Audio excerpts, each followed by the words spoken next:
На возилата на водород им престои долг пат до нивното големосериско производство, но тие со леснотија ќе го поминат. Од прилика со вакви зборови Hyundai се пофали за Гинисовиот рекорд што го постигна Nexo, поминувајќи 885,5 километри во едно полнење водород.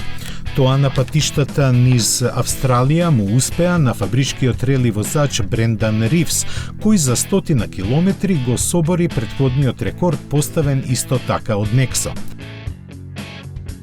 Патувањето траеше 13 часа, просечната брзина изнесуваше 67 км на час, а беа потрошени 6,27 кг водород. Овој модел е опремен со втората генерација на fuel cell технологијата на корејскиот производител. Системот горивни келии произведува струја за електромотор од 163 конски сили, при што се испушта само водена пареа. Трите резервоара каде водород се складира под притисок од 700 бари му овозможуваат декларирана автономија од 666 км.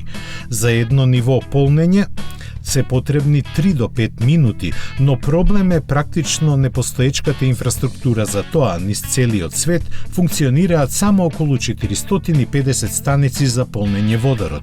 Цената му изнесува околу $60,000, а досега се продадени околу 10,000 примероци, најмногу во Јужна Кореја.